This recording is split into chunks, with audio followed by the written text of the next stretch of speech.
Democracy doesn't always die in darkness. Sometimes, it is physically ripped to shreds under the bright lights of Parliament. For 30 years, the Indian opposition parties like the Congress, the Samajwadi Party, and the RJD have told a blatant lie. They stand on stages and preach about women's empowerment.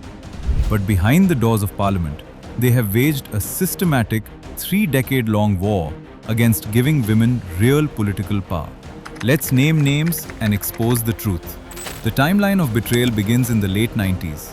Every single time the Women's Reservation Bill was introduced, the so-called champions of social justice turned Parliament into a war zone. In 1998, the nation witnessed one of the darkest days in its legislative history. When the bill was tabled to guarantee women 33% representation, Rashtriya Janata Dal Member of Parliament, Surendra Prasad Yadav, literally stormed the well, snatched the official document, and tore it to pieces on the floor of the House. They didn't debate, they didn't vote. They used physical force and intimidation to silence women's rights. Leaders from the RJD and Samajwadi Party made it their primary agenda to ensure Bharat's daughters stayed out of the decision-making rooms.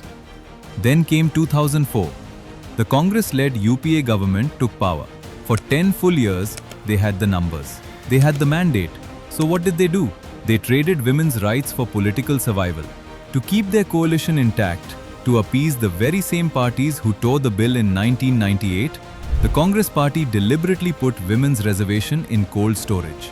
Even when the bill miraculously cleared the Rajya Sabha in 2010, amidst RJD and SP MPs once again climbing tables and snatching microphones, the Congress refused to pass it in the Lok Sabha.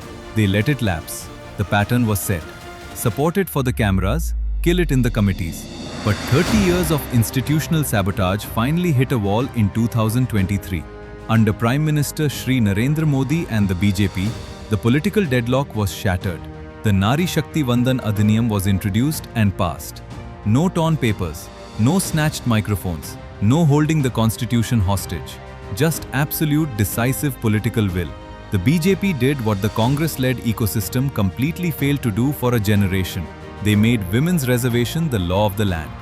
The moment the Modi government moved to clear the final constitutional paths to make this reservation a reality for the 2029 elections, the mask slipped again. The Congress and the India Alliance struck back. They blocked the Constitution Amendment Bill. Different era, different tactics, but the exact same anti-women DNA. For 30 years, the opposition's message to the women of Bharat has been crystal clear. You are good enough to vote for us, but you are not allowed to rule alongside us.